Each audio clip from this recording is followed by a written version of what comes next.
Before we begin, we would like to thank the National Science Foundation Office of Polar Programs for their financial support to ARCIS and for this seminar series. Now I'd like to introduce our speaker. Alec Bennett is a faculty member at the University of Alaska Fairbanks, where he teaches climate security coursework in the College of Business and Security Management, focusing on a mixture of computational and socio-political approaches to security. Alec is co-affiliated with the International Arctic Research Center, where he works on interdisciplinary research exploring the intersection between computational modeling, climate-driven extreme events, and security from a range of perspectives. He is also a member of the Center for Arctic Security and Resilience and helps to develop tools and frameworks towards translating Arctic research into actionable mechanisms for communities and organizations trying to plan for an uncertain future in the Arctic.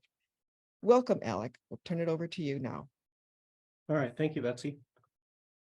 Okay, so I just want to thank ARCIS for hosting this talk and for all of you for attending. The point here is to discuss what we're seeing as Arctic sea ice decline challenges that are leading to geoengineering solutions, and then what the security and ethical considerations that fall out from that might look like. So this is work that we had started 2 to 3 years ago based on Circling the Arctic conference that led to ongoing explorations. And it was a collaborative effort to really try and understand the intersection between atmospheric climate modeling and security concerns that might lead to challenges in the region. So as part of this, I just wanted to give a brief overview of what the goals are. Really, the idea here was that we wanted to explore the potential for geoengineering and climate interventions to lead to conflict at the domestic or international level. And this is both from a feasibility perspective, but also from a plausibility perspective. So is it possible that these solutions were able to be widespread enough that they could have these impacts? And then what is the likelihood or possibility that they could lead to escalation at either level? And so following that, the work progressed into possible proactive approaches that could reduce this likelihood under climate change. So a little overview of where we're going. First, we're going to talk a little bit about Arctic sea ice decline as the driver for this change, which should be familiar to many here. Next, we're going to explore some of the geoengineering approaches that are both being explored as different levels of geoengineering and different perspectives. And then we're going to get into a little bit of the framework surrounding securitization and risk governance. I know that may not be familiar territory to everyone, but it should be a quick crash course on this before we move forward. And then we're going to explore both theoretical and emerging methods and experiments that are going on both throughout the Arctic and globally to try and understand what methods are being used and deployed, and then look at some of the pathways forward and those security and ethical concerns. So first off, a map that probably is familiar here is Arctic sea ice extent. When we're talking about geoengineering, one of the main drivers of interest for geoengineering in the Arctic is the loss of sea ice in the region. And so we can see that there has been a decline from that 1979 period to 2023. This is just a snapshot in time, but there is a loss in the maximum sea ice extent that we've seen. Now, albedo is a major factor when it comes to warming in the region. And so geoengineering is usually aiming towards increasing or building up sea ice so that albedo effect is there and that the cooling effects from that are still present. But what we can see over time is that at both poles, we're seeing a decline in the extent of sea ice. And in some ways, extent is more important for this work than concentration, because we're looking at the total area of coverage. But we've seen those new minimums start getting hit more frequently. In the Arctic, we've seen a sea ice extent minimum in 2012, with additional years here edging towards that. In the Antarctic, 2022, has led to new sea ice minimums. And so at both directions, we're seeing a loss of sea ice, and that means a loss of albedo and a loss of reflection of solar radiation. So in the Arctic, in particular, we've seen a drop that is fairly substantial during the summer months. And the summer months are important because that's when we get more of that solar radiation. So the less sea ice coverage that we have, the less of that solar radiation is being reflected back and the more may be absorbed into the Arctic Ocean. Now, there are other conflicting perspectives on what is leading to the total loss of albedo. Some are looking at snow fraction or changes in soot and pollution in the region. But in general, the major cause here is seen to be as a total loss of coverage extent. And so that that reduces, if we look at the 1980 minimum down to the 2012 minimum, we're seeing almost half of the sea ice extent there at the minimums than we did 30 to 40 years ago. Okay, so Arctic sea ice decline is the main driver here, but what is geoengineering? There are a number of definitions. The one I like to go with here is the one from the Royal Society in 2009. And this talks about the deliberate large-scale intervention in the Earth's climate system in order to moderate global warming. So deliberate is a key factor here that we'll re-explore when it comes to some of the legal aspects and the international law. Large scale is another subjective component to that. But the idea is that there is intentional intervention to try and mitigate or reduce global warming in some way. So this can come in multiple forms. Globally, we often talk about things like solar geoengineering, where the intent is to block solar radiation from entering the atmosphere, from being absorbed at different layers of the atmosphere, or by being reflected back from the Earth's surface. Another alternative to that is carbon dioxide or emissions removal, which is that we are trying to remove that carbon dioxide from the atmosphere or other greenhouse gases. In the Arctic, a lot of the proposals are also focusing on the reduction of thawing of ice. And so it's not directly looking at solar geoengineering or carbon dioxide removal. So we've kind of added another category there. It may be trying to preserve glacial mass or sea ice. The end result is that it becomes a solar engineering effort, but the difference is what you're trying to protect first. So looking back at some great graphics that were developed a few years ago by Ken Caldera and his group, they were looking at two dimensions that we already covered, the solar radiation management and the carbon removal. So for solar radiation, you can see that this can occur at any layer between the surface of the Earth and out into space. So in the past, people have proposed things like solar shades that would sit out at the L1 point to reflect solar radiation back and reduce that likelihood from ever getting to Earth. The costs associated with that were pretty substantial at the time, and that was kind of a theoretical proposal. Others include things like injecting aerosols into the stratosphere to prevent that, brightening marine clouds to make them more reflective, making the ocean surface more reflective, and we'll talk a little more about that because of the benefits to Arctic sea ice. And then others are growing more reflective plants and whitening roofs or other built structures. So we're primarily going to be covering B, C, and D here in this discussion, because those are the ones that have been proposed as more relevant for Arctic sea ice. So the other option there is carbon dioxide removal. We will briefly touch on ocean fertilization as it relates to some experiments that have occurred in the Arctic and near Arctic. The other options may include things like direct CO2 air capture. And this is something that's being proposed. It's generally looked at as one of the sort of high watermarks when it comes to costs of recapture and of reducing carbon dioxide in the atmosphere. Other options may include things like afforestation or reforestation. So as a little primer there, that's the starting point. But I'm also wanting to cover a little bit of what security is. So security means lots of different things to lots of different people.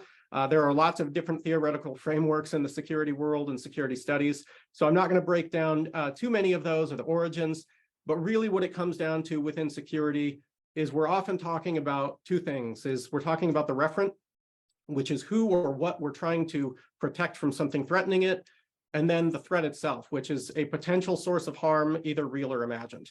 Now, the real or imagined part is critical here because when it comes to nation-to-nation challenges or concerns, or even at lower levels of that analysis, it doesn't always have to be that there's an objective threat. Sometimes there's a perception or a subjective threat associated with that as well.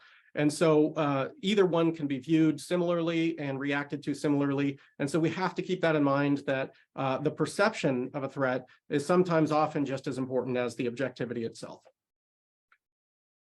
So within security studies, as I said, there's a whole range of frameworks and theories here. The one we're looking at through this analysis is called securitization theory. This came from the Copenhagen School. And the idea here is that we're not looking at what is security or when we're secure enough, but it's more about analyzing the process by which a particular threat becomes framed as a security problem. And the important part is whether it justifies some level of exceptional or emergency response. And so often this works through a loose flowchart style approach here, where there's some threat, either real or perceived, that is identified. We have a securitizing actor that goes out either publicly or politically and says, this is an important threat that we have to worry about. It is threatening the survival of the thing we care about. And so they go out and make this speech act that indicates that there is a justification or a need for some level of extreme measures. And you could probably think of a number of examples that have occurred in the last few decades where political actors or other actors in positions of power have made these claims that for some reason or another, we need to change the norms of our society, or we need to go around those norms and justify the extreme measures in order to protect this thing. Now, what this comes down to, though, is audience acceptance, is whether the audience accepts or rejects these claims. And if the audience accepts these claims, then that political actor or securitizing actor has pushed the response into the extreme. In some cases, this can be circumvention of laws. It can be radical changes to laws, or it can be acting outside in other ways. And so with securitization theory, we're looking at how things move from being non-political, which may include some of the core and basic science that gets done regularly by members of this group. It's something that doesn't generate controversy. It's not considered something that needs to be politicized or legislated or regulated. Then there's things that get moved into the political realm where we do have regulation or some level of concern or decision-making around that. And then what we're really concerned about is those things that get moved into the security realm, which is things that are seen as existential threats that justify emergency measures in some way. So that's kind of the background for this when we're exploring the idea of whether geoengineering can reach this level of becoming a security threat or a security issue. And it really comes down to whether or not those justifications can back that up. The other framework that we were looking at through this work was that of risk governance. So risk governance emerged in the early 2000s with the idea that risk management itself wasn't sufficient to address the challenges that risks present either at the domestic or environmental or international level. And so this framework included the idea that you have to take societal context in when you're looking at risks to impacts. And that you have to categorize the level of risk-related knowledge, how much is known, who is involved in the process, and things like that. And so it was based on three major assumptions: that both factual and sociocultural information matters when it comes to risk acceptance. So there are objective factual pieces of that, but there's also sociocultural acceptance and tolerance of risk and what people are willing to allow for mitigation factors. It's also built on the idea that inclusiveness is a necessary prerequisite. You have to have the inclusion of local communities or those affected by the risk making parts of those decisions. And then that the idea is it should be built on the goal of good governance. So this is not an intention to be used in malicious ways. So you can see down at the bottom section there, it's really these ideas of tolerability and acceptability that play into this, is to what extent are the people affected by the risk willing to accept the changes or the mitigation required in order to reduce the risk. In some cases, there are social or cultural values that supersede the potential for mitigation, where people are not open or welcome to those mitigations because it would fundamentally alter their cultural norms and acceptance. And so governance, from the risk governance perspective, can't just be a top-down perspective. It has to take into account what it is people actually care about and what they're willing to accept and understand as part of the risks. So these are sort of guiding frameworks as we look through. I'm going to cover a whole bunch of examples of both theoretical and experimental practices in geoengineering that are starting to occur. And so as you're going through those, I'm going to try not to attach my own perspectives to those, but generally just think through how those approaches might undertake. So we're going to start off with some theoretical approaches that are being proposed for the Arctic. And in no way, I just want to be clear, I'm not supporting or opposing these through the discussion. I think there's a lot of efforts that are undergoing here to try and address what really is a major global problem. But these are items that have been identified as ways to try and either maintain or build up Arctic sea ice. So the first one here we're talking about is wind-driven pumps. The idea behind this would be that you would deploy a series, upwards of millions, according to some authors, of wind-driven pumps throughout the Arctic that would pump sea ice or seawater from the subsurface up to the top of the surface of the ice in the winter. So it would allow for thickening and building of winter sea ice. And then in the summers, it would provide cooling associated with that ice to try and reduce the loss during the summer months. Now, when you're talking about millions of wind pumps being deployed through the Arctic, there are a lot of challenges when it comes to regulatory concerns, as well as the cost investments associated with that. It would require a widespread deployment to do that. In our paper that kind of prompted some of this, we also explored existing large-scale wind farms and solar farms as being modeled to try and identify the total changes to the systems. That's available there. But just in general, this is something that we talk about reversibility. And so reversibility is this idea of if there's a problem, if there's a challenge with this particular form of geoengineering, how easy is it to pull this system out, to terminate it, something along those lines. This is a costly system to install, but there would be reversibility associated with this because you could shut this down, you could remove the systems from their place, again, at large cost, but it's not something that is irreversible, that has been deployed and difficult to back out of. Other proposals have talked about things like shoring up tidewater glaciers. So literally propping them up off of the ocean so that there's less ice being taken away from warming waters.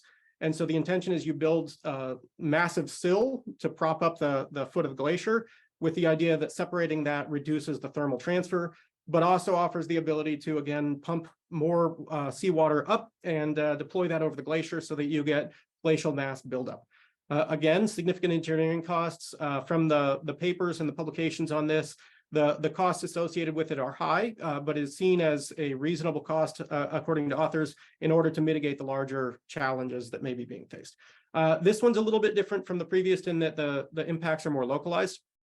So you'd be talking about very specific glaciers, not a widespread deployment.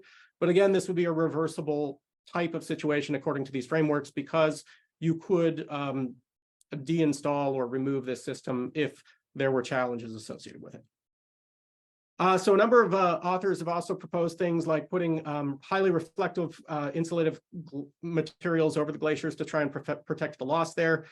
This is just kind of a generated image to provide an example because they weren't all easily viewable there. But the idea is you really cover a glacier with a blanket of reflective material to protect it from that summer ice loss there. There is, again, a high associated cost with this. This is a more localized deployment that does have that reversibility because you can remove this. In initial tests that have been done on this types of technology, they found that there was actually a retaining of the glacial ice. It actually led to buildup in some areas, but it was in much, much smaller deployments. And so some of the findings of the work that has been done on these experiments has found that scaling these is a challenge. And that's what you'll find in a lot of these geoengineering approaches is that they may have identified localized impacts, but often study authors and recommendations come out as the difficulty of scaling this leads to much, much more substantial costs associated. So these are all sort of in the theoretical, moving into the experimental realm. And now we're going to start looking at some of those that are more in the deployment realm of things. So in 2012, this was probably one of the first large-scale geoengineering experiments that we've actually seen. It did occur in the near Arctic off the coast of BC. And this was a test to both see if there was the ability to recapture a significant amount of carbon by generating large algae blooms through the deployment of iron sulfate dust that was dispersed off the coast of Alaska and BC. And so this was 100 tons that were distributed. And it did lead to what was a large algae bloom. And the idea was that it would take that carbon and recapture it and sink to the floor, but also that it would boost salmon stocks throughout the region. The proponents of this do argue that it had an increased salmon return in the following years. We did see an increase in pink salmon following this for a few years. But due to the lack of monitoring associated with it at the time, there's still debate and uncertainty as to how much of an impact that had versus natural cycles. I'll let you all come to your own conclusions on that one. So the next one, so this is not occurring in the Arctic yet, but this is something that has been proposed as well, is the idea of marine cloud brightening. So you take seawater mist and you spray it to generate brighter clouds. In this case, they were using it off the coast of Australia to shade coral reefs and reflect solar radiation at that level. And there has been a number of partnerships in that region working with local communities and traditional landowners, but it's also a heavily monitored set of experiments using LiDAR-equipped drones and sensor arrays to try and gather as much data as possible about what the impacts of that are and what the associations are. But this is something that has been proposed in the Arctic as well as a reversible system because the life of that sea mist is short and something that would be widely deployable in the region and help to generate those brighter clouds for greater reflectivity. So the next one, this was a proposed project that did not actually undertake experiments yet. There is still ongoing work. This is a project that is operated partly out of Harvard, is propeller driven. The idea is that this gets into that stratospheric aerosol injection, and that the gondola would fly up, release stratospheric aerosols in order to test the ability of reflecting solar radiation at that level. This one was intended to be very limited in deployment for testing purposes, intended to study the vertical air column above and below the gondola there. It did get identified as having a high cost associated with it.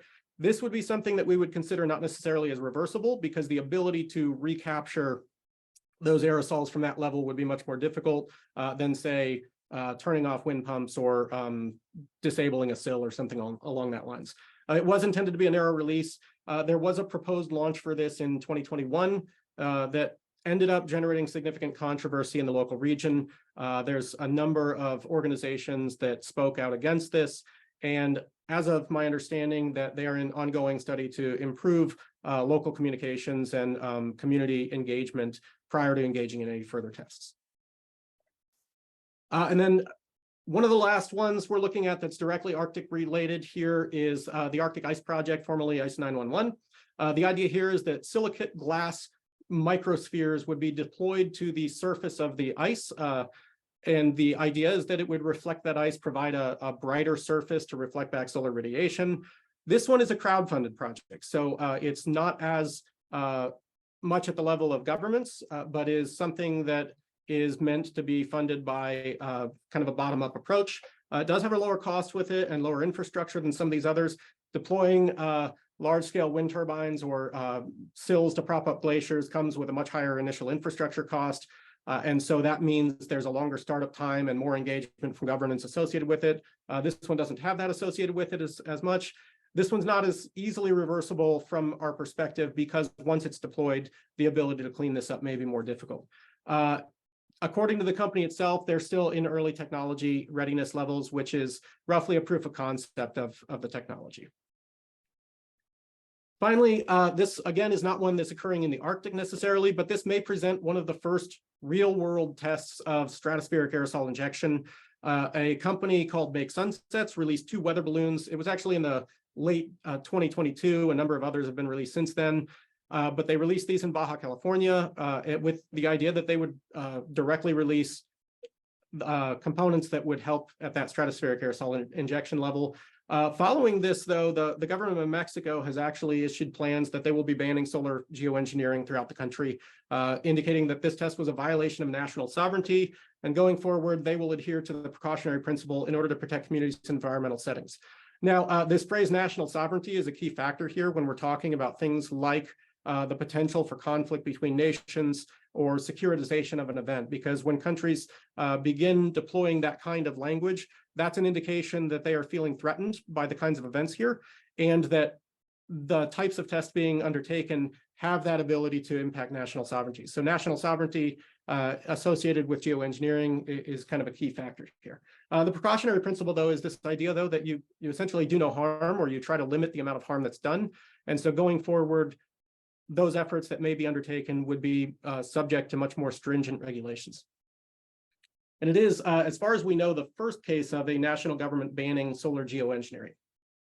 Okay, so we've really, this is more about the feasibility phase that we got to. Is the question is it feasible to do some of these tests? We can see there's a lot of work going on in this realm to develop different techniques to try and protect or maintain Arctic sea ice.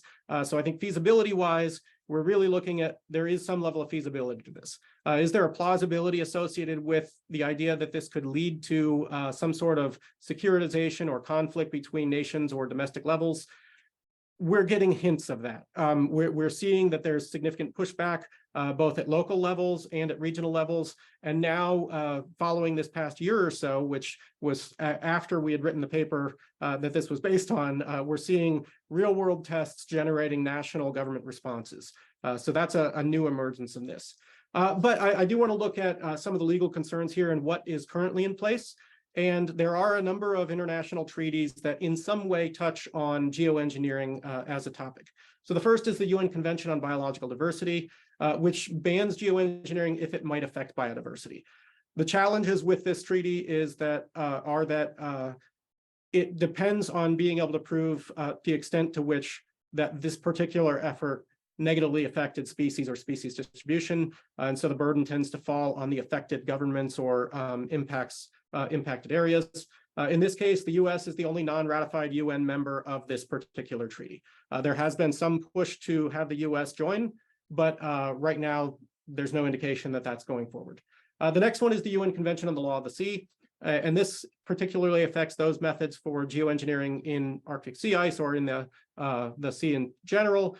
It does have coverage for pollution. So something like dumping materials into the ocean could be seen as a violation of this. But again, the US is not a signatory has not ratified UNCLOS. There again has been talk about that. The US generally does abide by many of the rules under UNCLOS when it comes to territorial extents, but is not a member of that. Next one up is the UN Environmental Modification Convention, or ENMOD. So we will talk a little bit more on ENMOD on the next one. The primary focus there is on military aspects, and we'll talk about why. But at this time, the US has no legislation or agencies directly governing geoengineering explicitly unless it falls under one of these other aspects to it. Notably, in the last year and a half, there has been an increase in the push for funding that came out of the infrastructure bill and others to start exploring solar radiation management as a potential future aspect for US protection. Finally, even with some of these, what we're seeing is that legal recourse for negative impacts is somewhat questionable. So with these UN treaties, some of these have, like ENMOD, have never effectively been applied to any particular active environmental modification. There have been a couple cases that came close, but we're also seeing that there has been some level of retreat and decline from international treaties that relate to environmental damages. Back in 2019, there were those that left particular treaties that had effects of human security and environmental modification in other ways, like Protocol 1 under the Geneva Convention. Okay, so when it comes to ENMOD, ENMOD is probably one of the closest and most proposed ways to deal with geoengineering.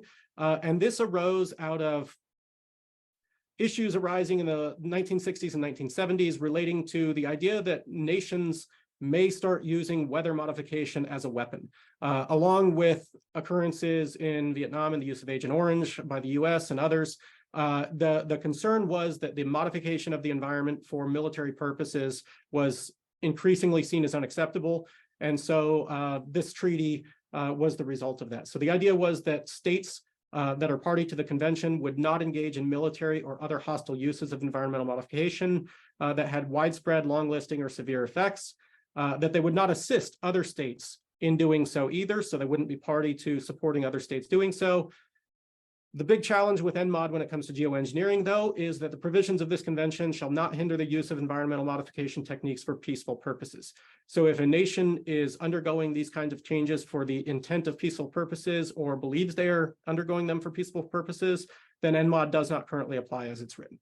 And in the event that a nation is trying to increase rainfall to increase crop production within their territory with the goals of peaceful production, the negative impacts of that might be seen in a neighboring nation would not necessarily fall under this treaty.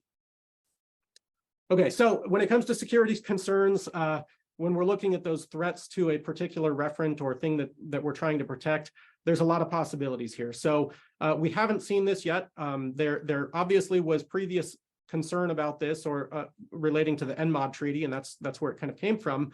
But the potential for escalation between major powers could come through either real or perceived risks. So if there's a lack of transparency, if there's a lack of cooperation, then actions taken to benefit one nation could be seen as negative or threatening towards another nation if those negative impacts spilled over national territories and boundaries. One of the things that we're starting to see is this risk of rogue actors. So rogue actors could be independent actors that are acting outside of national interests without national backing, whether it's crowdsourcing, whether it's wealthy individuals funding these kinds of things. we're starting to see an increase of this. So we've seen over the last 10 years a few attempts that have kind of gone out unilaterally. The other concern there is that unilateral action by nations may circumvent some of these actions as well.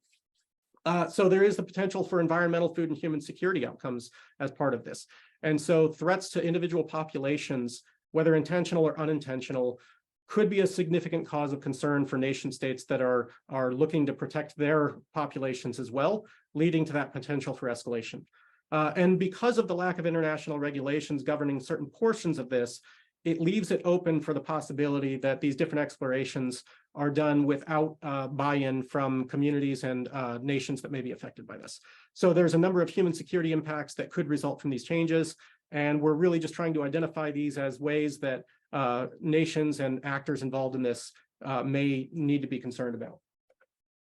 So from the ethical side of this, we were primarily looking at this from consequentialism, which is an ethical framework that identifies that the impacts are the primary factor when you're assessing the intentions of an outcome, is that intention is not the main driver. If the impacts of your geoengineering approaches have negative impacts on communities or nations, then that's kind of how we assess that. So what we were looking at is things like who decides what level of intervention is justified.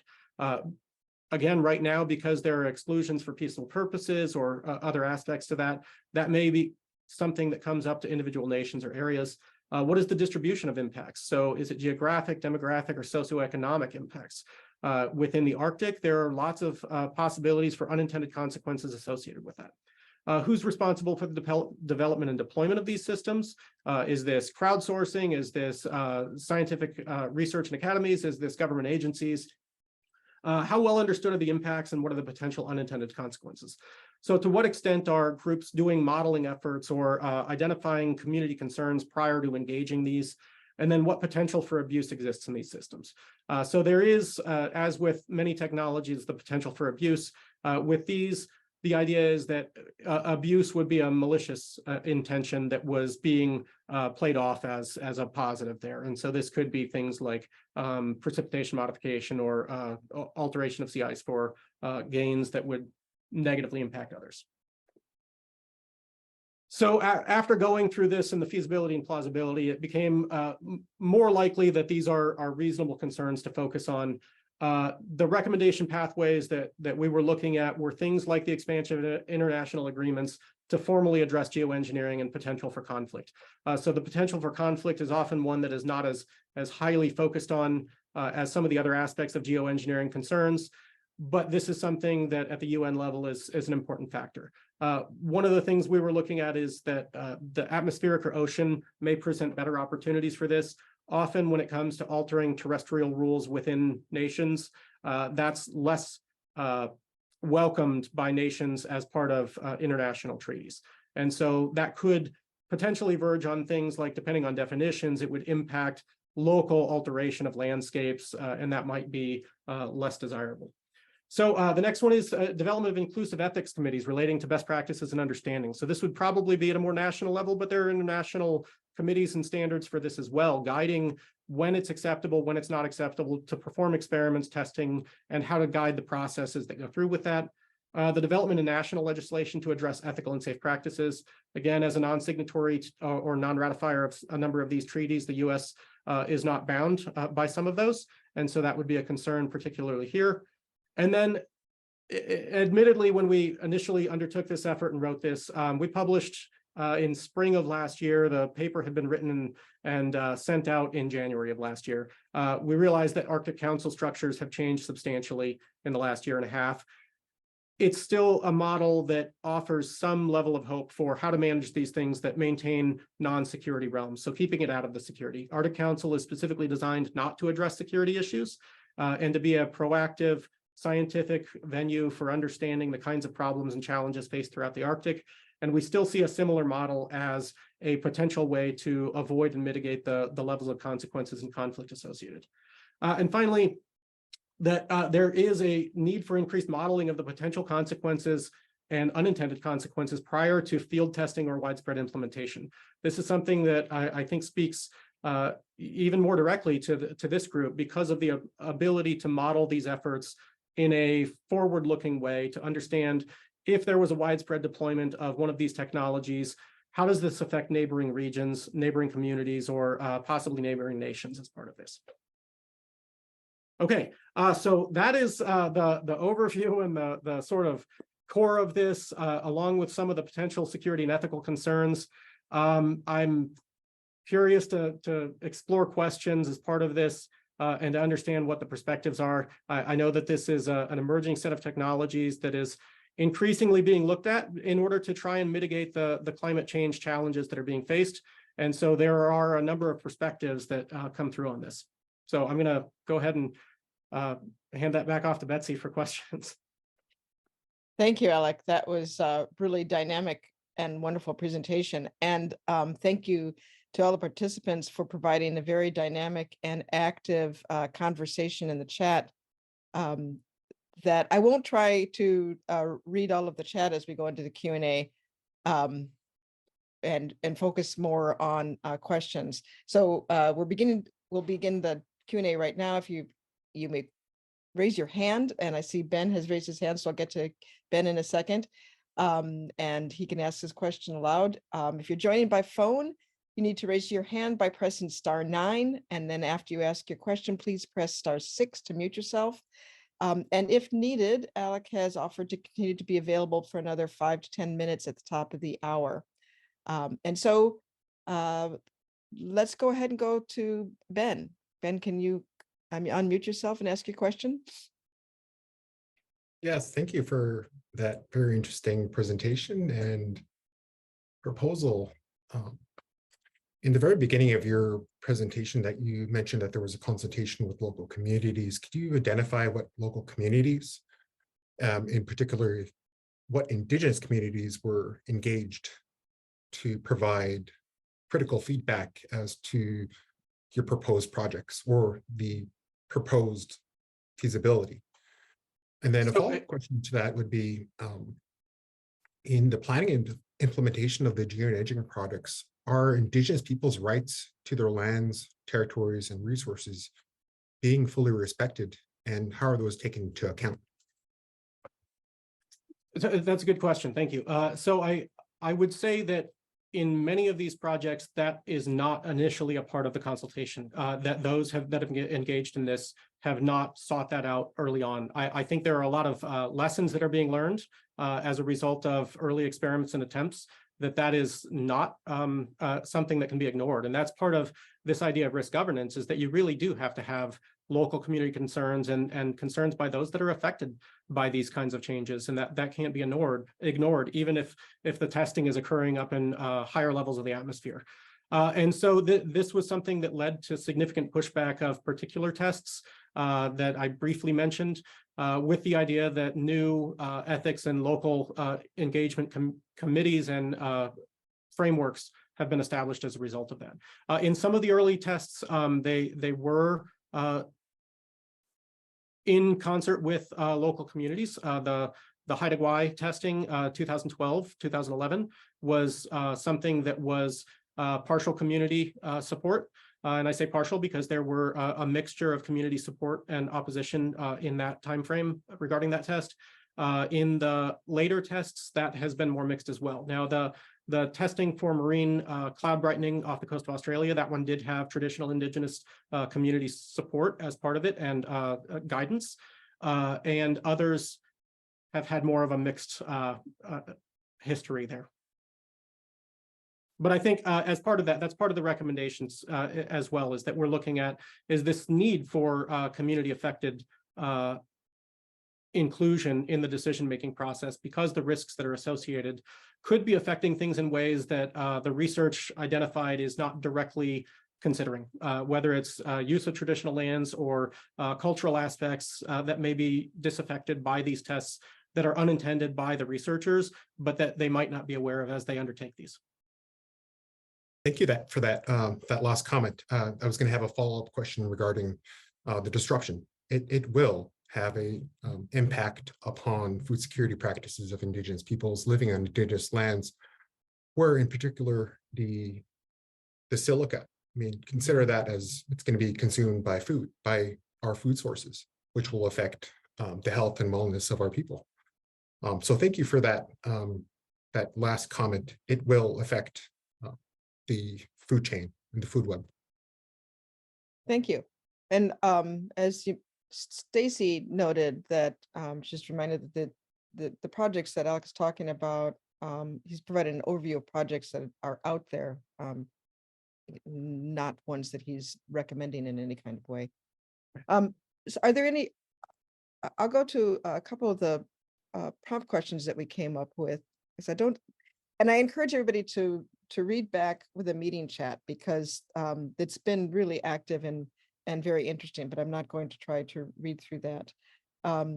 Christina asks, the image that showed the signatories of NMOT showed not an exact but pretty dramatic global north-south divide. Who is at the table in the discussions?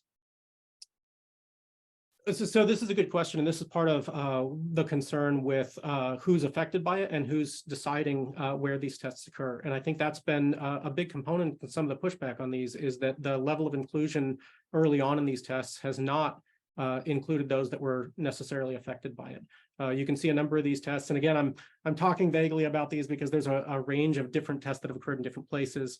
But you can see that that lack of community input has led to pushback, sometimes very strongly, to the point that tests were canceled.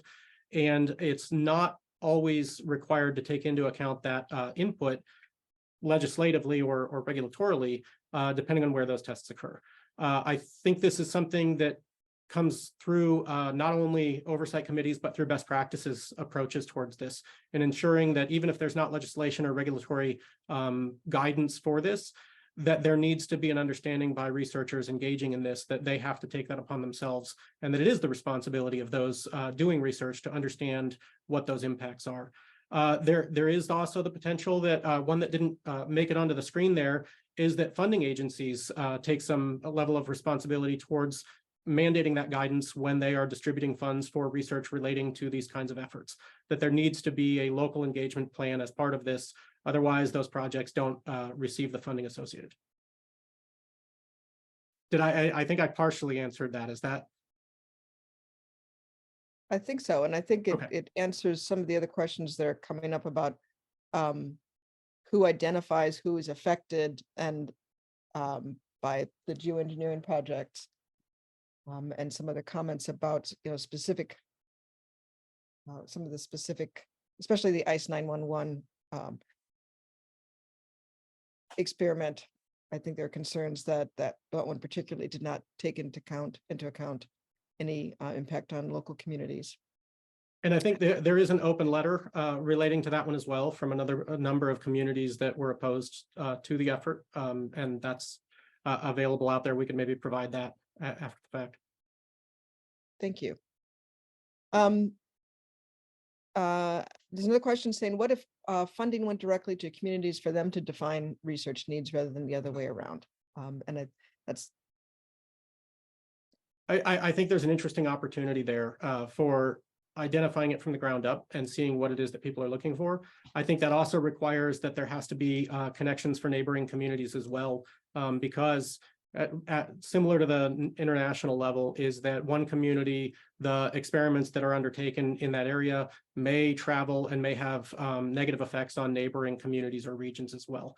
So even if the intention is to protect a particular resource, it can have negative consequences for other areas that are surrounding that. Thanks. Another question from Piao Kanyara, I might be mispronouncing that, is carbon capture research are really in advanced stage with some promising results. Do you know if there's any kind of approach concerning methane? I'm not personally familiar with approaches for recapture of methane to the same extent. I know there are large fan system type approaches that are designed for things like carbon recapture, but I would have to look into that one more. Thank you. And then John Sonnen wants to ask, so for more detail, what was about the underlying glaciers blocking warmer ocean impacts? So do you have more detail on that project? Yeah, so the idea with the glacial protection is that warming ocean waters can rapidly degrade glacial ice. And so by separating the ice from the water, the thought is that it would delay and prolong the life of those glaciers. And then the sea ice or seawater would be used in winter to pump up and invigorate the glacial ice mass there so that it would continue to protect and grow over time. And so by that separation from the water, it reduces the speed at which those glaciers are thawing. Thank you. And Dr. CU asks, I've got a question about PFAS and other forever chemicals and substances that may be incorporated in research materials, but are not yet required to be disclosed. Our waters are already highly affected by PFAS. How can we be sure that this problem isn't being added to the experiments?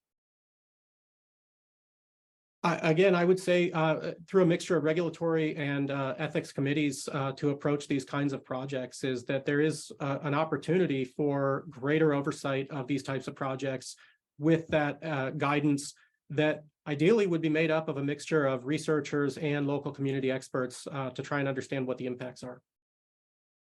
Thanks. I think there's a lot of links going on. So again, I encourage everyone to take a look at the chat and follow some of the links that are being suggested there. And how about if we go ahead and drop the screen share right now and let people see each other's faces. Ben Charles asks again, you presented mainly on proposals, deployment, feasibility, and ethical aspects. If these projects were deployed or are greenlit, what measures are in place to redress or ensure Indigenous peoples and Indigenous communities on Indigenous lands are not disproportionately burdened by negative consequences? So I think one of the aspects or one of the tools that has been effectively employed by Indigenous communities in other parts of the world has been the UN Declaration of the Rights of Indigenous Peoples. And that is one of the aspects that in the tests that were proposed in Sweden was employed in order to restrict and delay those tests. I believe at this time that the US is still not a ratifier of that particular declaration. And so that doesn't necessarily apply within US territory. Thank you. A follow-up question, I think and this is from Anna Rose MacArthur, has any country created a task force to develop an ethical framework and best practices around geoengineering? I have to say I'm not familiar with any official national legislation on this. I know this is an increasing level of concern for a number of governments. It was substantial that Mexico instituted a plan to ban solar geoengineering in particular, because that was a new and novel development in the realm of policy internationally. Thank you. Again, some great comments continuing in the chat and new links for people to follow. One of the questions that was a prompt question that came was with the lack of consensus on the global mitigation of climate change, could any of this discussion prevent greater risk? So I think that's a part of this, is that what we're seeing is that because of the lack of global efforts to really curb climate change, we haven't seen real significant forward progress on this at this time, is that it's encouraging in a way those unilateral actors or rogue actors to take action, is there that people feel that something must be done. And so the potential for unintended consequences higher because people are acting with that sense of urgency, the justification of extreme measures because the changes that they're seeing and are experiencing are significant. And so without those regulatory or ethical oversights, there's that potential that well-meaning actors could engage in negative consequences for the areas that they may be trying to protect, or for those areas neighboring the areas they're trying to protect. And so without that oversight, there's not a mechanism to effectively contain and guide that work. So are we observing and monitoring the systems as tests are being done? Are we ensuring that there's local community engagement and support of these issues before we undergo tests? Is there a concern for the negative impacts of neighboring nations or states or communities? And without that effective framework or guidance in place, the potential for risk is higher, because there are a number of risks that people may be unaware of that through well-intention they're employing and taking those risks. And give people a few minutes here to see if there's any other questions. Again, really active discussion in the chat. and people sharing good resources that I encourage everyone to take a look at. Alec, was there any thoughts that you have as follow-up to some of these questions and some of the discussion that's going on? I'm scrolling through a little bit and I see a lot. I was a little intimidated by the number of comments that popped up while I was talking. There's a lot of discussion between people. Yeah, no, and it looks great. I did see the reference to the AGU recommendations there. I've noticed that those are in open comment. That's something where if you have particular concerns or feedback for these different organizations that do guide research and do fund research, I think there's still an opportunity to connect with those and to help inform the policy development that follows up as a result of that. And then also just broader awareness of the potential of these technologies from both directions, I think is an important part of this. It's tough to manage or understand a risk that you're not as familiar with. And so the more we get familiar with this, the more understanding we have, the more modeling efforts and analysis that is undertaken, the better we can frame what the risks are that are acceptable or unacceptable. But that doesn't happen without that engagement. Good. And then Christina Pistone's comment to everyone is she likes the framework Diamond et al. Put forward and provides a link to be cognizant that if we are to do this research, we need to recognize when it should stop. And again, that's an important part of that reversibility is if we undertake tests that don't have a reversible factor without extremely high confidence that that there are no negative consequences associated with this, then it's very difficult to pull back and cancel the deployment of those. And so that may be a consideration in frameworks is what's the level of reversibility in the types of technologies that are being proposed and deployed. Thank you. John Soden writes, I understand the concept of preventing warm water from degrading ice sheets, but what are the kinds of proposals to do so? So in that case, one of them is the idea that we would pump that sea ice up on top, or the seawater. Is so those wind-driven pumps. That's one way to build up the thickness of the ice so that it doesn't degrade as much throughout the summer period, and so it helps to grow that ice over time. Some of the other proposals are effective there as well. They're kind of multi-site options, whether it's the beads that would be spread over nearshore ice or over large ice sheets.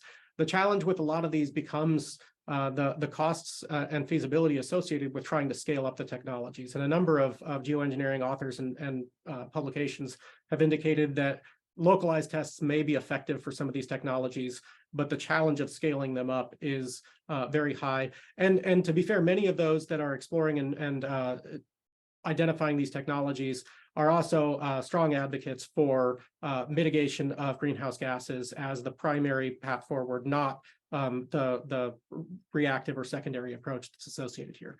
But those approaches, things that some of the blankets have been proposed as well for ice sheet maintenance. Again, it's the feasibility of deploying blankets that cover the entire Arctic ice sheets are a little bit challenging to see as possibilities. But some of it is thought exercises to just see what's possible if we were to extend beyond those small localized deployments. Thank you.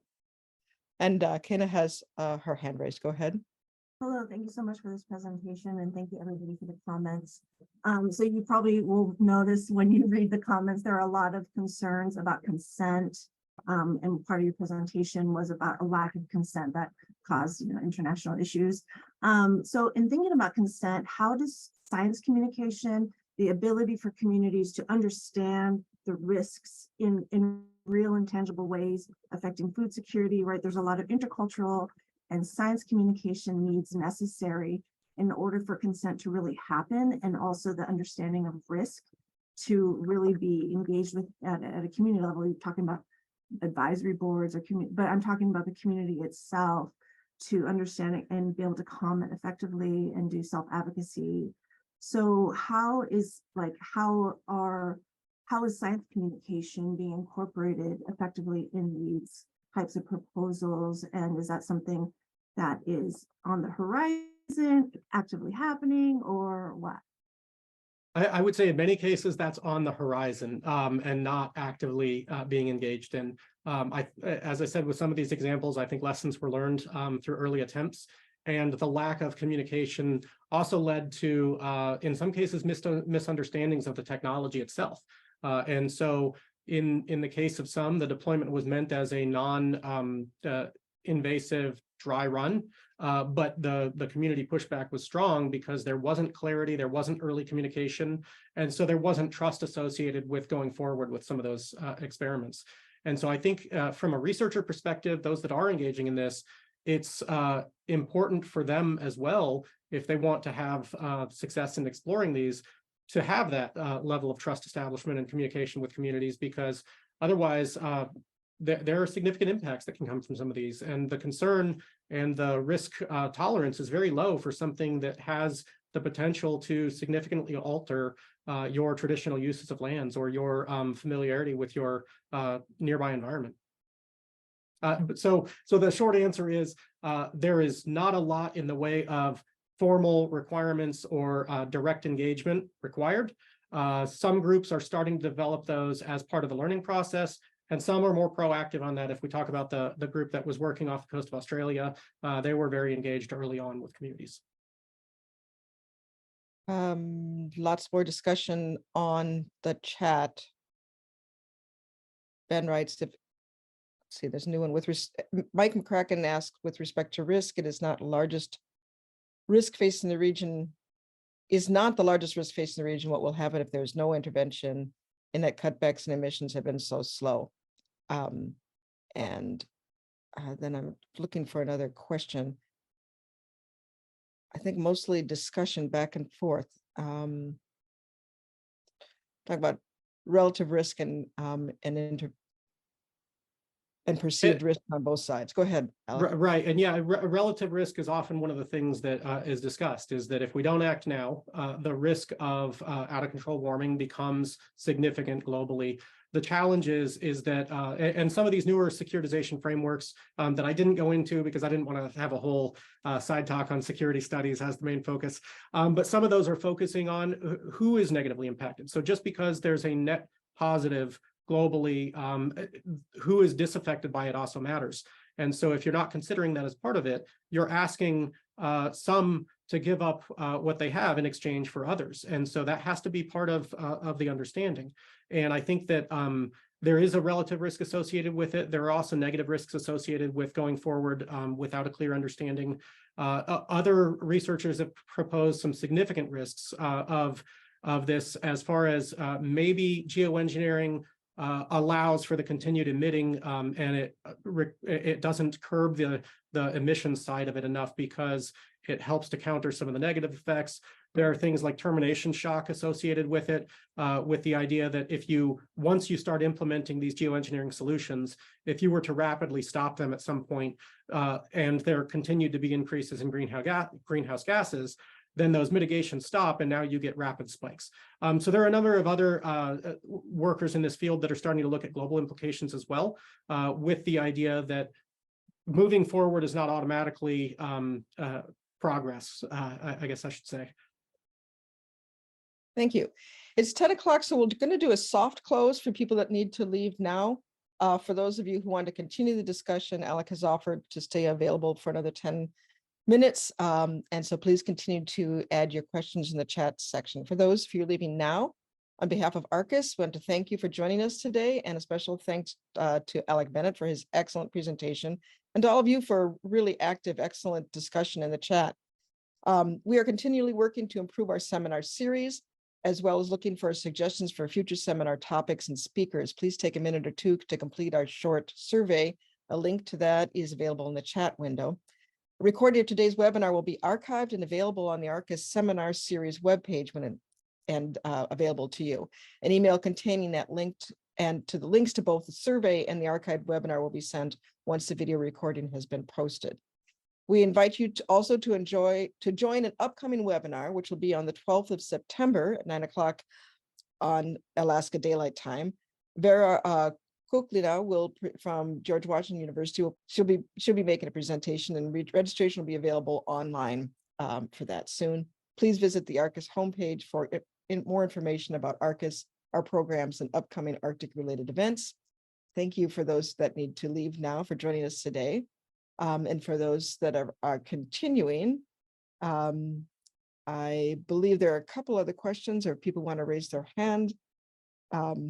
Mike McCracken says on the issue of termination risk, given the intervention is widely recognized as far as less expensive than mitigation, the termination risk of mitigation would seem to me to be a far larger risk. You have, any Right, response? and that is part of the concern, is that Yeah. because there's this increasing view that it is cheaper to intervene and either block solar radiation or take other steps, that in some ways it encourages a continuing of business as usual, which leads to the potential that down the road, it's an even bigger risk if you do terminate those factors, because then you've amplified the problem in the meantime, while sort of artificially reducing the consequences in the interim. Thank you. Again, lots of discussion, and I think internally might be able to save some of the questions or some of the comments and allow Alec to take a look at those more carefully and respond as needed. But a lot of this discussion has been happening between people, which I think has just been really wonderful.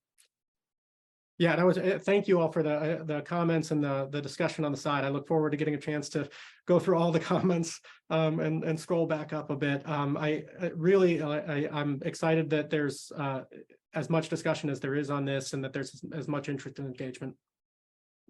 Thank you. Well, I don't see any further questions coming up. People saying thank you.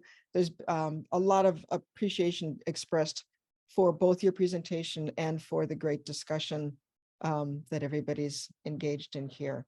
So I think that we'll go ahead and close the webinar. And again, want to thank everyone.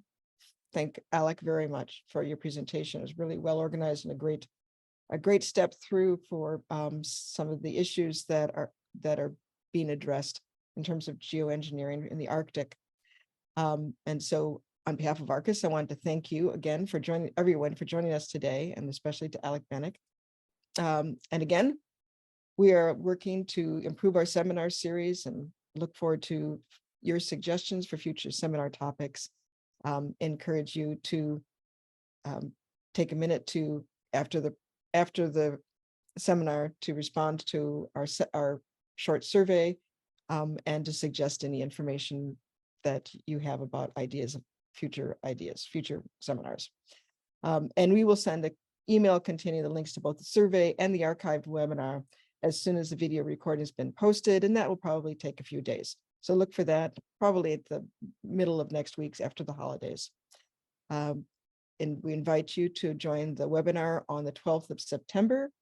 And that will feature Vera Kuklina from the George Washington University. Registration for that and announcements will be available online.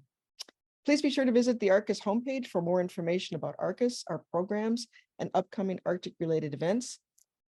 I want a final thank you to everyone and wish you a very good day and safe holiday season, holiday weekend as it comes up. This concludes our webinar. Be well and have a great day.